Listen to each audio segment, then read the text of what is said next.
Welcome to the DIY Pest Control Podcast, where you get the best info for those who want to perform their own pest control.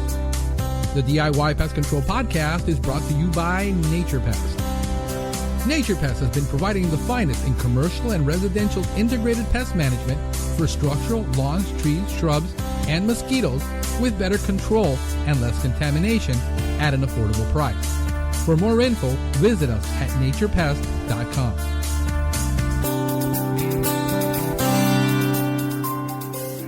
Okay, so I got called from this client. We're doing a consultation on their lawn, and they called us and said, the landscaper called us and said they had grubs. So we come out here and we look, and we don't have grubs. What this lawn has is large patch disease. Okay, so this is what large patch disease looks like. We know it isn't grub because we'll be able to lift this and it's stuck, it's not coming up. When you have grub, that's gonna come up like a toupee. It's obvious of a reason. One is temperatures. This disease is given to temperature during this time of the year because of the cool temperatures. But we have an over irrigation problem evident by the weed situation that we have. And what we're looking at is excessive shade in this area because of the trees.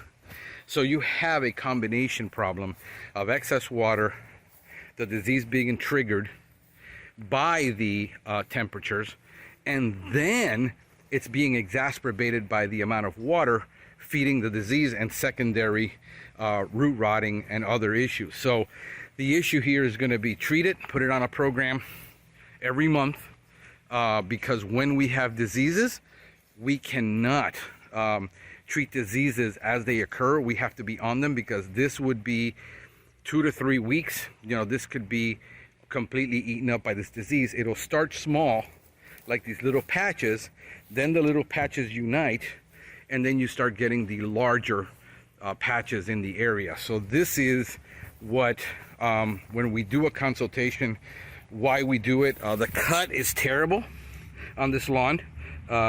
Look at how it's the blade is not sharp. It's being torn up, which makes it more susceptible. At least it's being mowed at the right height, about 3 inches. So that's positive. So this is what we look at when we're doing a consultation for a client is, are we going to be able to correct a lot of these problems? We can cut back the irrigation to every twice a week here in South Florida. This is probably on every day, or it's retaining water in those areas, but there's lots of weeds in the front, lots of weeds around, indicating that this is a huge problem. It's been going on for a while. Thank you for listening to the DIY Pest Control Podcast. Please remember that although Franklin Hernandez is a certified and licensed pest control operator in the state of Florida, the content of this podcast is for informational purposes only. You should consult your local and state government or cooperative extension service before performing any pest control service.